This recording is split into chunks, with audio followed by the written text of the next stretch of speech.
name's Andrew Maclean, and I co-founded an eco-village next to where the original Woodford Folk Festival started in Maclean. So the Maclean Showgrounds is like an L shape, and we're in that L, 3.5 acres with a heart-shaped dam and all that sort of good stuff. So it's working. We'll have time for questions at the end, but beat the system through community, and that's a little hero shot of our place. Do we even need to talk about the problem? What's the problems that we face in society? Go on, let's go. Housing. Who? Housing. Housing, obviously.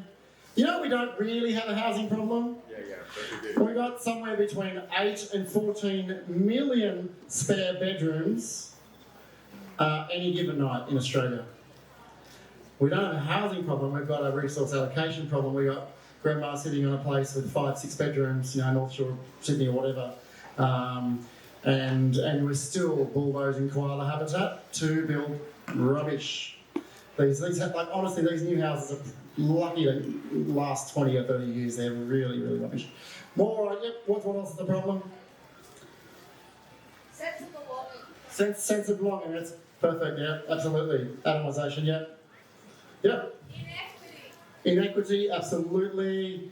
Yes. Environmental degradation. Absolutely. Anybody else? What are the problems that we face? The obsession with growth.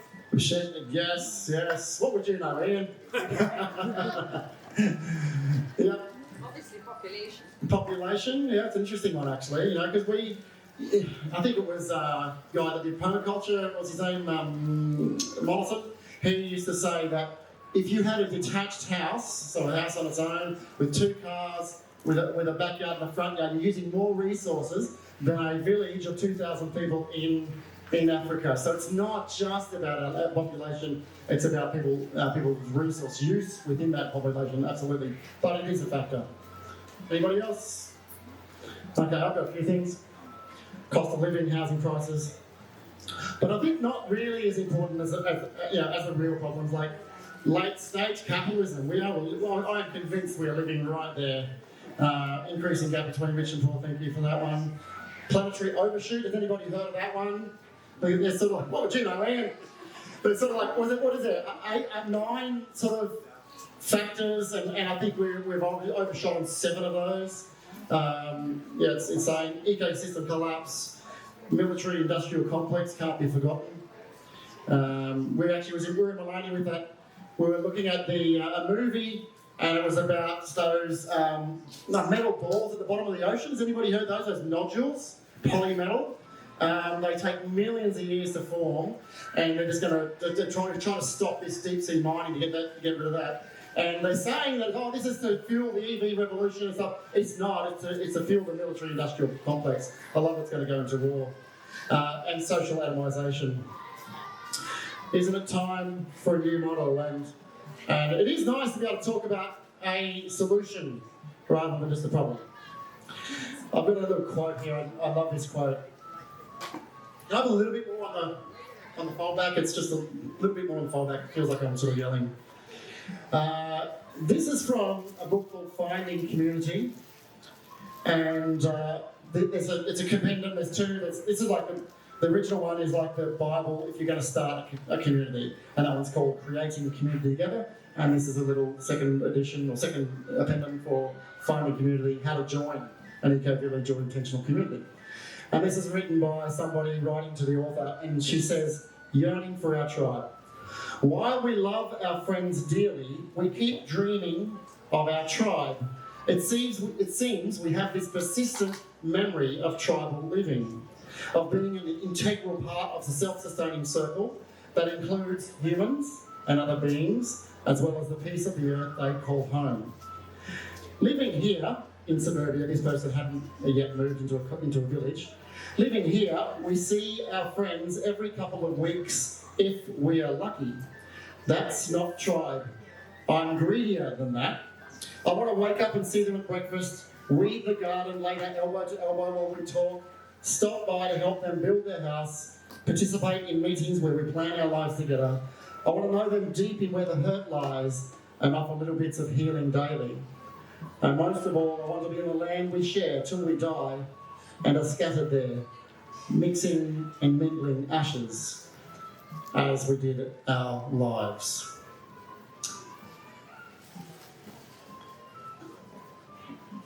That's news to you?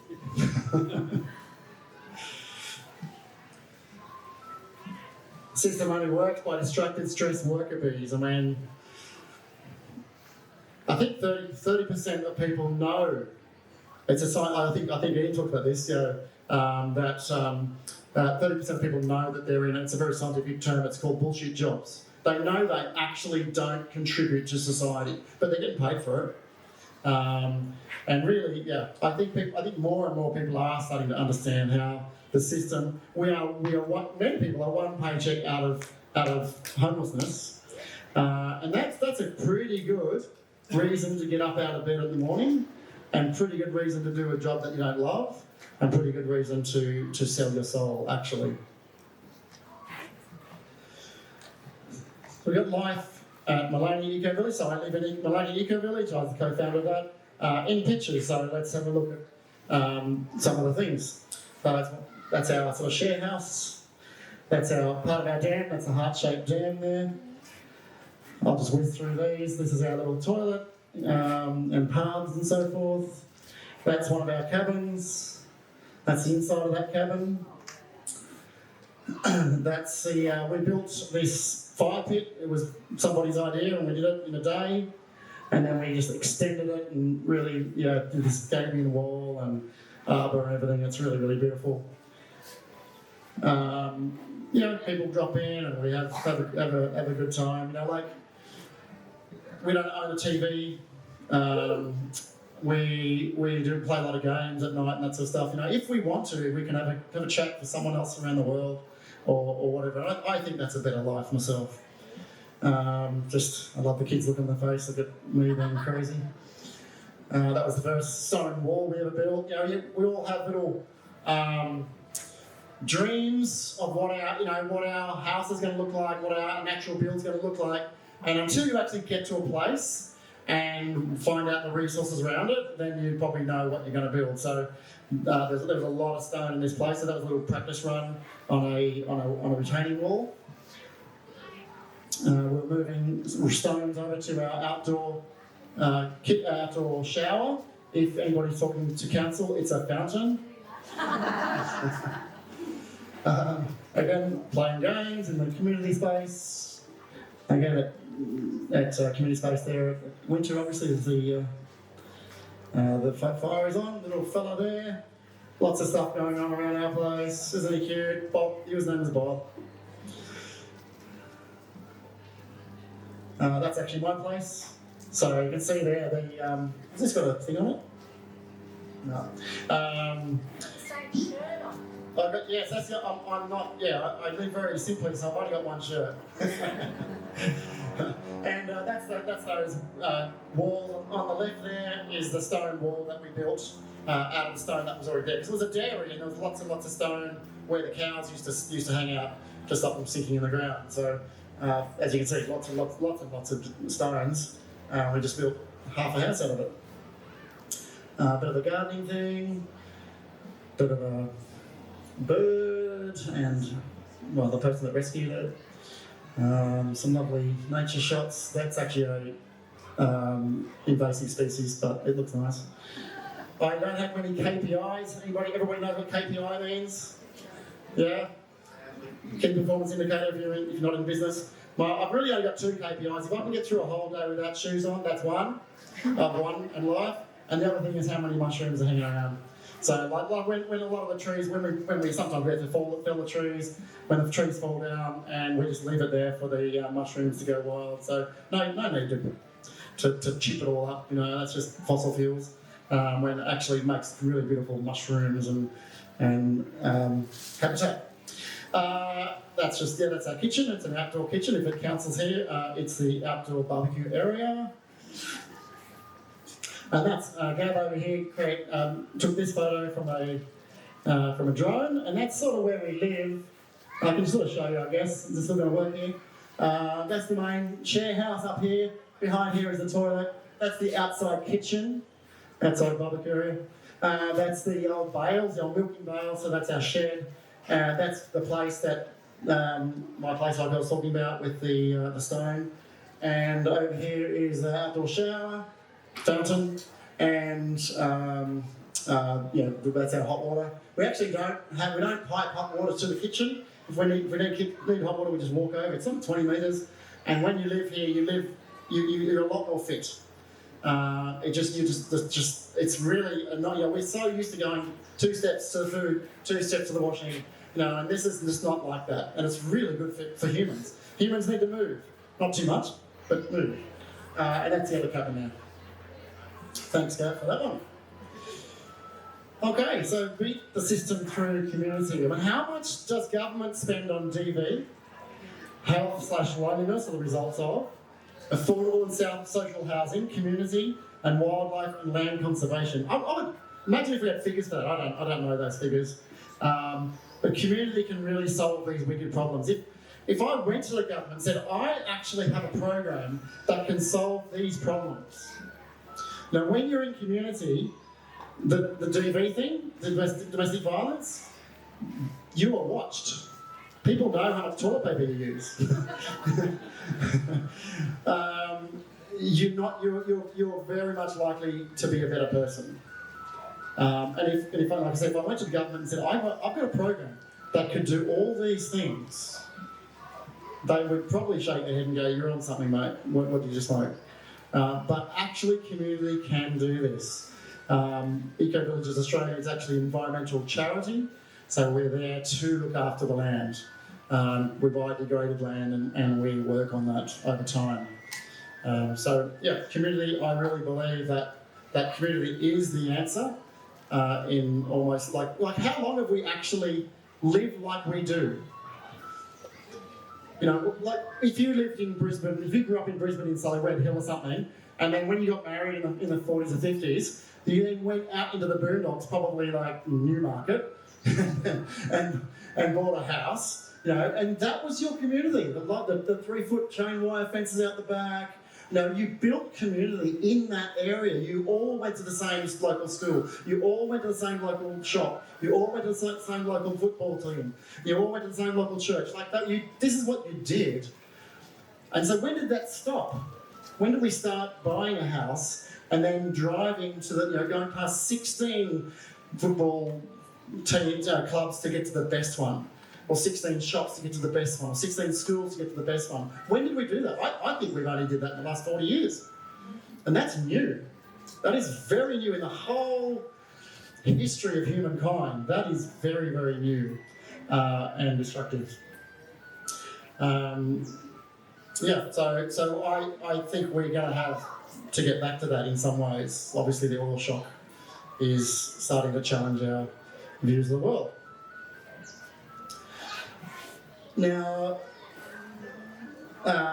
because I've got a particular project that I will actually show you some more stuff here, we throw in $30 a week for food. I think that's beating the system.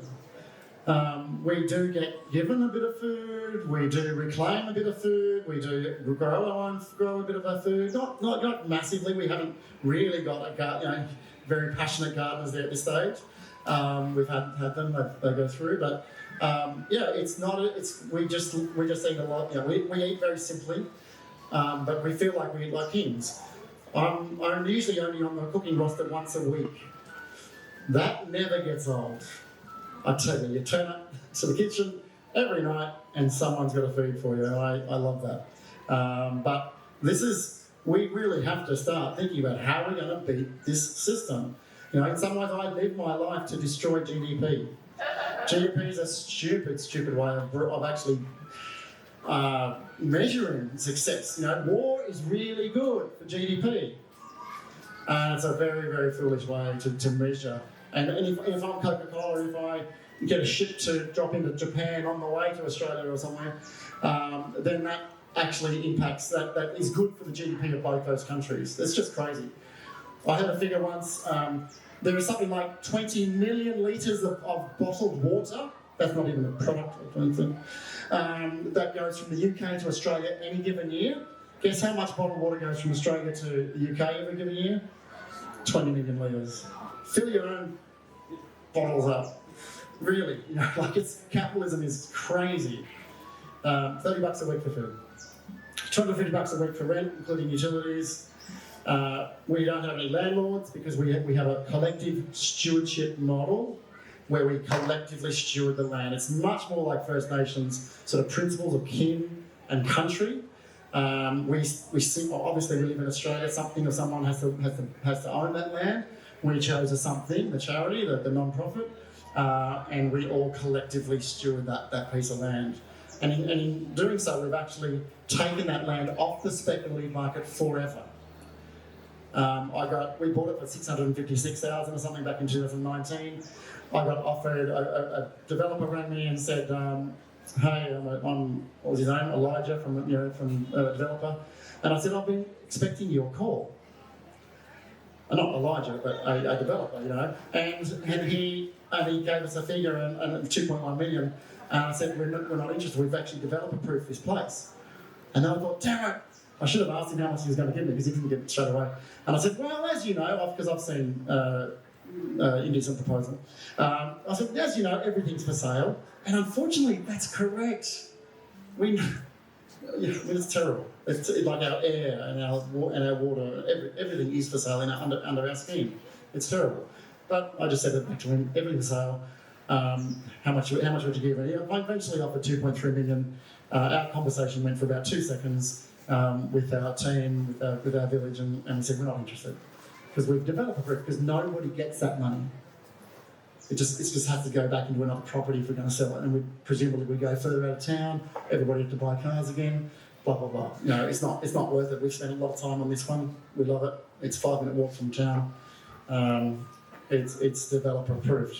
In fact, I call the 4 Ds of community destruction. You'll get somebody, and our movement is littered with people who are usually resentful. And I met this guy, 73 years old. In his 20s, he gave his whole decade to this community. Like, there's a guy out of town, he's really cool, and he's doing community, and they come in and people, heaps of energy. This guy would stay there for ages. I mean, I haven't even been there for 10 years, so 10 years is a long time. I haven't been anywhere for 10 years. And he gave money, he spent money, 50 or 100, I can't quite remember, $1,000 to build his own house because he thought he was going to be there forever. And then the 4 Ds of community destruction come along: death, divorce, developer or a decision, and community is gone. And that they presumably sold that property for a spit ton more than they could have if that community of 30 people or whatever wasn't there. Because most people who are land owners know how difficult it is to actually upkeep that property. And that's sort of like where we come into, so we can actually look after your property. But that's a website. Google one day. Where am I? We live simply. We do projects together. We eat together, and so forth. So that's the way that we've structured our thing. We might have to change that in the future. I'll share that more later. We're a bit of a crossroads at the moment. We're looking for new communitarians to bring energy in forward direction as well. A lot of people want to build their own community, and I wrote a blog about this, creating a community in your own image. Someone came to me and they said they wanted to do a community that everybody's passionate about contact improvisation dance and permaculture. And I said, I reckon there might be 5 people in Australia that does that. But we need to cast you a bit wider. Because not everybody wants to live where you are, and so forth. We have council directives to follow, so we've got to build buildings that we don't want because council. We have got a grant for a new cabin, which is very exciting. We have philosophical directions to adhere to or morph into. We don't know. We're very open at this stage of our life. And builders and handy folk are invited to come for decreased rent as well. There's a possible arts village on our block. It's a 3.5 acre, 5-minute walk to Maloney Town Centre. So this is Enclave. Gav's do you want to stand? Gav's there. That's Gav's vision to build an arts village potentially on the top end of our block. So that's we've got lots of ideas. So you could be part of that if you wanted to. But I didn't want this to just to be a an advertisement, for what we do either. But you could consider starting an Eco Villages Australia community yourself, project yourself. It's on my website, I'm not going to go too much through there. It could be in rural, could be suburban, could be CBD, could be remote. But there are also other models to pursue, but it's hard. Socially, we live in a very highly individualistic society. Put it another way, most Australians are really shit at community. And I grew up in a big family, a lot of cousins, 42 cousins or something. It's crazy. I went to boarding school. I did all these community things, and I think that set me up really well. But I think if we don't learn how to live in community, we may not live, or we might not last 200 years on this place. This is our superpower, actually. Neanderthals were bigger. They weren't from the same branch as us. They were bigger. They were stronger. Yet they didn't last because they didn't have our superpower of sharing information, communication, and working together. A bit of science there for you. Was that right? Yeah, look at that. Culturally difficult. Shouts of cult, or many council complaints. We had a lady complain. She was a lawyer down the street. Her email address was lawbook01@gmail.com. And so she was taking photos of our place once, and I came around the back and took a photo of her. She goes, "That's illegal. That's harassment." I said, "Oh, whatever, mate." But I said, "This is a bit odd, isn't it? Taking photos. I wouldn't do that to your place." And then I said, "What's your name?" She goes, "Colleen." I said, "Oh, lawbook01@gmail.com. Pleased to meet you. Yeah, let's have a chat." But people are very scared of community. On a good day, I might even say government doesn't really know about community. They're a bit naive about it. But on a bad day, I might say they're actually scared of it. Capitalism doesn't work very well when 10 or 12 people share a Wi-Fi connection, or a lawnmower. We don't even have a lawnmower, or a microwave. We don't even have a microwave. But my point is that capitalism only works when you have all these things. Anybody heard of Cedar Bay? Someone said of Cedar Bay? Cedar Bay was a hippie commune right up North Queensland. Takes 8 hours to walk in now. You can do a shortcut for 4 hours or go by boat. Joe Biakapisa, for whatever reason, felt that was what possible threat could those guys be up there living? And so he came in with the army or whatever, police, and just burnt all the fruit trees and dispersed them. This is in the 80s, This is sort of the attitude that people have got in power about communities. Rent a big mansion together first. Why not? Try it. There's a lot of people, there's a lot of dreamers in this space, a lot of people saying, "I'm going to do this one day," so, when they're 22 and suddenly they're 65 and they go, "Oh shit, I haven't done that, forgot that."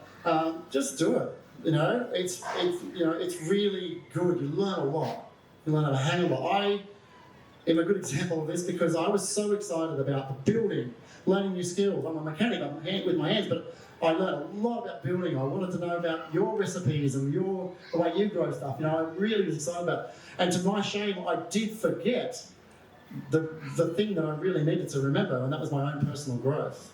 Because communities will get you to grow personally, whether you like it or not. And I forgot that at the start, and I had to catch up. I had to catch up big time, actually. And it was good. It's good for us. It's good for us.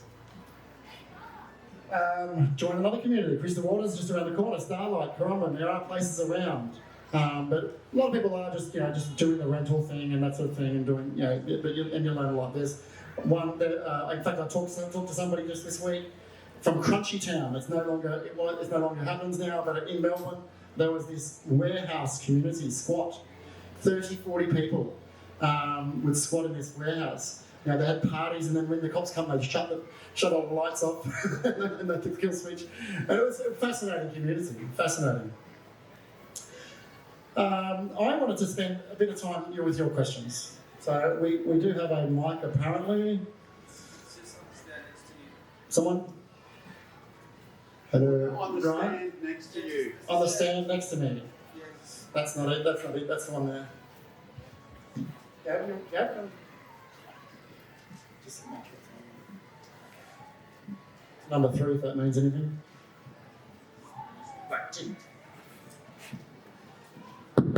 Oh. Okay, any questions? How do you manage conflict? How many people live in your community Yeah, at the that's moment? And how many people can you have? that's always the first question. The next question, if anybody's going to ask, is are you self-sufficient? And we'll talk about that later. Because we did a bit of a hack of the system. I started this idea with a bit of a vision, 150 people, living. And during COVID, I got this a lot. People find our website because we are Eco Villages Australia. That's number 1, 2 hit on the Google search. During the 4th or 5th lockdown in Melbourne, I had 5 people ring before breakfast on Monday morning. This is sort of thing like that happen regularly, and they were saying, "Look, I want a place that's going to have. It's always between 10 and 100 houses. Not sure why. 10 and 100 houses. We've got commercial property at the back. We've got at the front. We've got agricultural property at the back. We've got a heart-shaped dam. Everybody's going to love each other." And I go, whoa. That's not going to happen because it's so difficult. Like these big projects like Crystal Waters and so forth, and Currumbin and so forth. I actually went to. Obviously live in this area. I went to Shenrezig. Who's heard of Shenrezig? Yep, most people would say Buddhist, place, temple, I suppose you might as well call it. And on their 50th at the Love Fest, I turned up because I hadn't been there before. And the mayor was talking, and the mayor said, "I love this place, it's so good, blah, blah, hasn't got a great feel, blah, blah." Thought, well, here's an interesting inn. So I went up to her after, said, "Thank you for telling me about how much you love this place." I'm just echoing the bullshit she told me, And then I said, I've got a problem though. I said, this place would be illegal to build under today's planning legislation. And she goes, "Oh, let me look at that." And I said, and I've got another problem because I said I've got a group that are looking at an arts village. I said, wouldn't an arts village be good in the Sunshine Coast? But I said, again, illegal. I said, Crystal Waters, illegal. These places you cannot be, if you are going to try, you'll have to do 3 things. Get your head around the fact that you are going to be a developer. Now, I didn't want to be that. Number 2, you probably have to have somewhere between $3 and $30 million in your collective back pocket. And 4 and 3, did I say 3, 4, 2, 3? You're probably going to have 10 or 15 years of your life to talk to council, to get going, get to build that community, build it up. I didn't have 10 or 15, I didn't want to spend 10 or 15 years of my life doing that. So we went around another way. I met, Narara Eco Village, wonderful place. They bought 160 acres just an hour north of Sydney. I know Lyndall Paris, the founder, and she, on her 50th birthday, figuratively locked the doors and said, "This is my 50th, I'm going to do what I want," and show a little slide thing of what her vision was, and people grabbed onto that. But it was 14 years. She was 64 when this first house went down on that place. That's the sort of cultural headwinds we're against. So our hack is that we are one household. In the Sunshine Coast, only in a few areas in Australia are there limits on how many non-related people can live together. In Brisbane's one of them. It's a terrible rule. I think it was politically motivated, actually, against the Greens councillor there, because he was living illegally after they changed that rule in a 7-house share house. But in our area, there's no upper limit of how many people can actually live together at once. Now, you'd probably be pushing it if you went any more than 13 or 14, 15. If you had one house with 60 people, you probably wouldn't get away with that. But there are ways, and that's our creative way of going, okay, let's buy a normal suburban place. Ours wasn't that normal. But you can actually do this as a model. And so we only have 3 bedrooms and 2 cabins. We're just going to build another one. So some people do live in a van for a little while as well. So we have somewhere between 5 and 15 people at any given time. It's quite fluid. We have a lot of travellers come through. It's a lot of fun. But yeah, that's sort of what we're doing. So it's more of technically not so much an eco-village than an eco-community. You could build the model. You could subdivide and build another village up the hill or whatever, to get your numbers up. We could buy the next door neighbour's house if we had, if we were in the future and had more money, that sort of thing. So yeah, that is the first question, and it's interesting how I don't think it needs to be big to be good. I don't think, you only need a small amount of people in your life to actually make you feel really connected. You need 150 people down the street to say, hey, how's the kids, blah, blah, blah. But actually, life is better, and sometimes big communities are really fraught. They're very difficult to make decisions, very frustrating. Sometimes we use, there's a symposium this year actually, run by the University of Sunshine Coast, and the guy that's leading that, the researcher that's lining that up, he's identified that in fact, what we do is, in many communities are using decision-making models for 70 people, and there's only 15. And some of the 15 people are using decision-making models built for 70 people, and that's why the frustration comes in. So we've got to be a bit more clever on how we actually make these decisions and so forth. Okay, next question.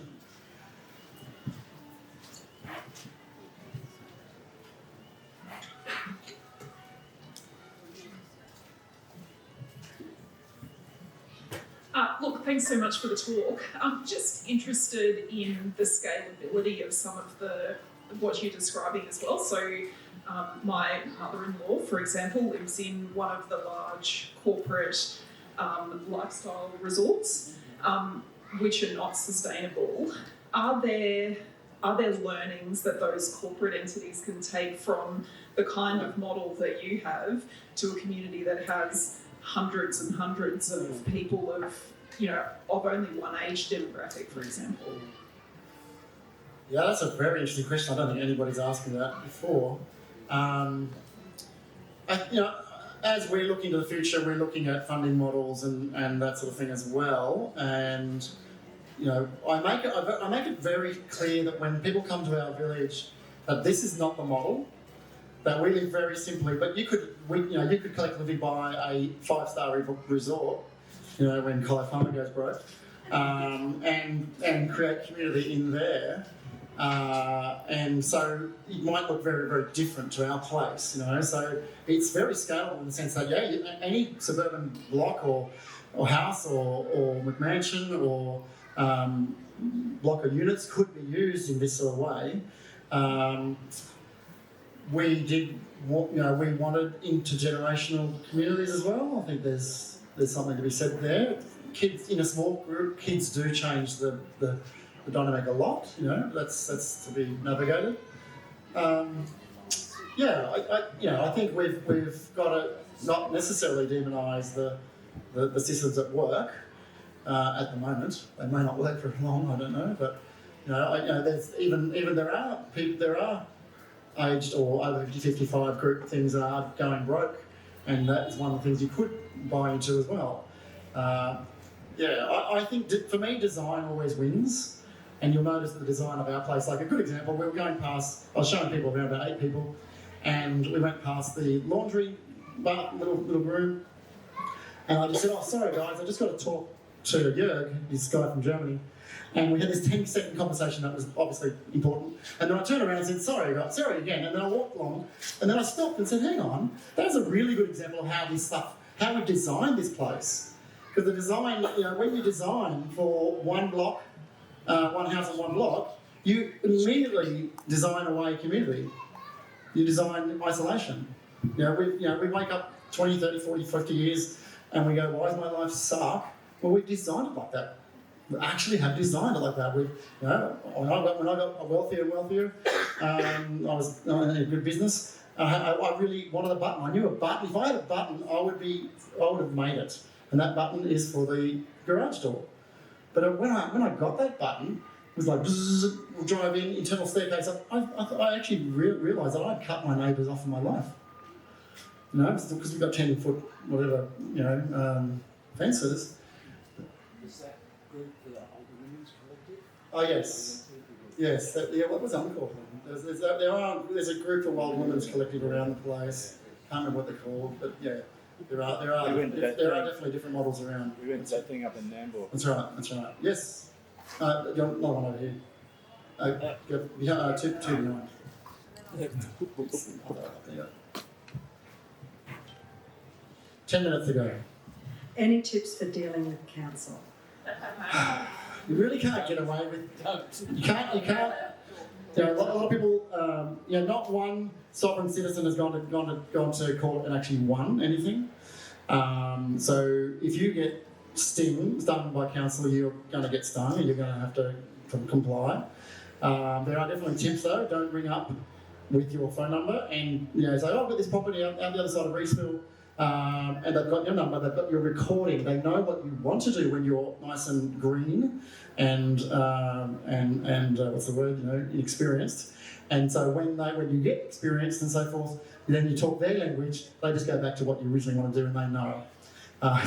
So always use 1831 before you ring them, thanks their number. Always say, look, I'm from the outside the area, I want to move in, if you've got a place.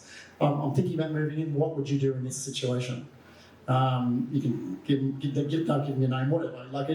There are some big tips that way. But if you've got neighbours, and we've got plenty of neighbours, we're at lawbook01@gmail.com. They're going to be looking closely, and they're going to be trying to bring you down in some ways. Good neighbours is a really good strategy. Treating your neighbours well, giving a lot of pumpkins and stuff, a good strategy. But it is up to your neighbours. It really is. And it's a terrible system, really. But that's the system we've got. First here. Let's go. You're next. Thank you. You mentioned that you're a charity, but what's the structure of your organisation? So structure is we're a company limited by guarantee. Okay. So that's a good structure. Most non-profits are CLGs because you can't distribute earnings to members. So that's a good. I'm not in love with the idea of having a company. Just at that time when we were building it, cooperative was another option. Cooperative laws in Queensland were pretty bad, so we didn't go that way. But we businesses or companies are very, very flexible. We didn't have shareholders. We did not want this conversation of like 10 years later some developer offers us $5 million. Have you got a board though? Yes, we've got a board. So yeah. how do the board members relate to who's living on the property? We are very much hands off. The board doesn't the only thing the board might be interested in is if you're overcapitalising that property. Because that's when, and this happened with a friend of mine, they bought this land, they put a $2 million house on, so say they bought the land for $1 million, they put a $2 million house on, they got in trouble, they had to sell, and they could only get $2 million for it, so someone's lost $1 million. We'd be very interested in that sort of thing. So we could have probably built a 5-storey place on ours with our capital gains, still fine. With our price riser, but that's the sort of thing that the board's interested in. We're not interested in where the compost goes, or what you're going to do with someone that's quite slightly difficult. Yeah.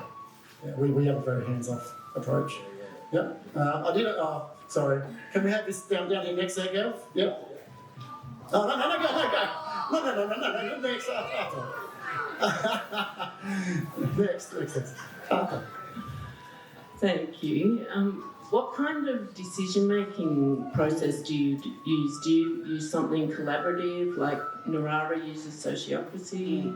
How do you folks make decisions? Yeah, we do modified consensus, as I call it, consensus till it hurts. So we do have we loop around in consensus, and if we can't get consensus, it bumps down to a vote. We've never actually had to use the vote.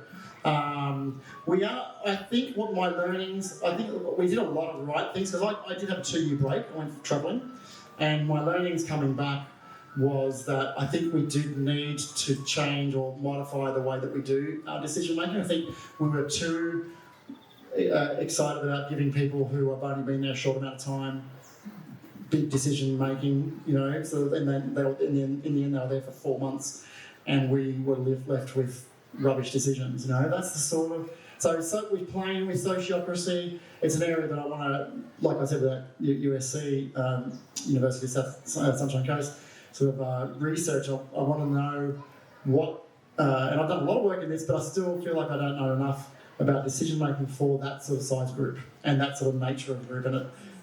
So it is an area in flux for us. Yeah, so good question.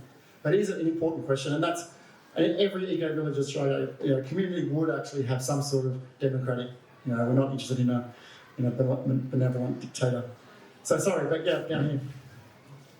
That was my question. That was the question. That was the question. Look at that. That was the question. Next one. Did someone say something about conflict before? Yeah. Yeah? Someone said something about conflict. How do you manage it? The doctor. How do you manage conflict? Put more hands up. How do you manage conflicts? Well, I am of the opinion that if you and I have the same idea about life, then one of us is obsolete. We are, I think Australians are really hypersensitive about conflict, and too much so. And it probably comes from the sort of the communes of the 70s, the hippie communes that did, a lot of them have turned into shit. From the Queries Festival in 1973, I think it was, in Nimbin, and they wanted we want to live like this. And so they had, this is why people say, it's all about intention. No, it's not just about intention. These guys had good intentions, they didn't have the skills. And Robin knows about this. Like Robin said about building skills within community, because it's really important. NVC, non-violent communication, is the communication and conflict model that we use. It's only a model, because it's not perfect, but that's the best one I've found. It's really good. And it's also about this person. Some in permaculture call it zone 0. Zone 1's the leafy greens and stuff, but the zone 0 is here. My own heart, my own attitudes, my own stubbornness, my own growth. There are a lot. Our movement is littered with people who are resentful.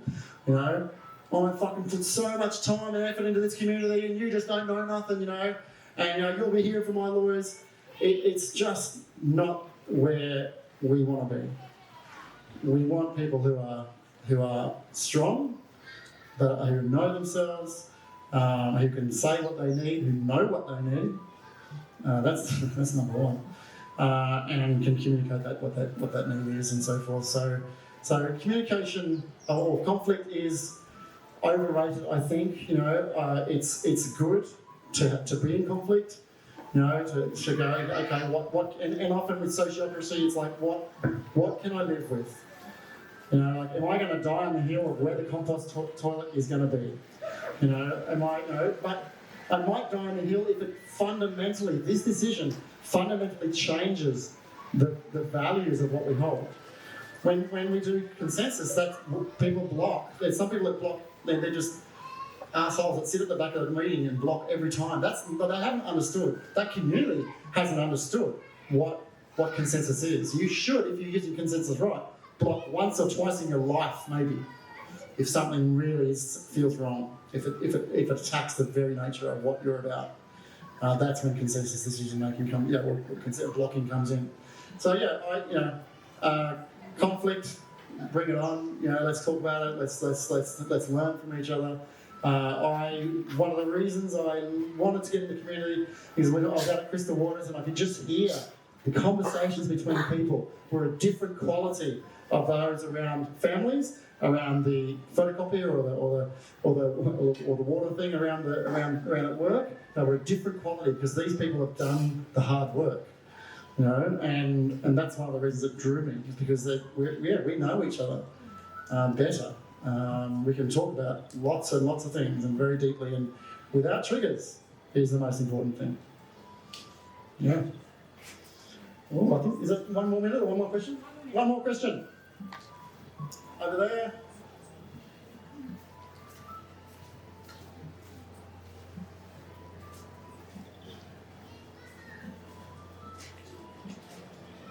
Sorry, just a couple of questions. First one, do you allow pets? We don't do pets. There's four things that communities struggle with in this order, conflict-wise: cats, dogs, contribution, and sex. and we've got rid of the first two. Cats and dogs. So look, we live in a very. I mean, this is a beautiful part of the area. We prefer to have. We got Susie and Schminook and her. You know, that's the possum and the baby, and they live in our pantry, and we love it. And you know, we're very wild animals are really beautiful to have as companions. You know, so we have the day shift. The humans have the day shift, and the animals in our place have the night shift, and it's really lovely. Next one. Thank you. And sorry, next one. And do people, sorry, it's probably a stupid question, but do people work outside as well? Like, what kind of jobs do people do? Yeah, so some people have lived there, have had full-time jobs, most have part-time jobs, some have no jobs, and it depends on how you want to, yeah, exactly. It's people are people, they've got needs, but you know, it is cheaper to live there, so you shouldn't have to work as hard and work for the man, but yeah. Okay, I think that's about it.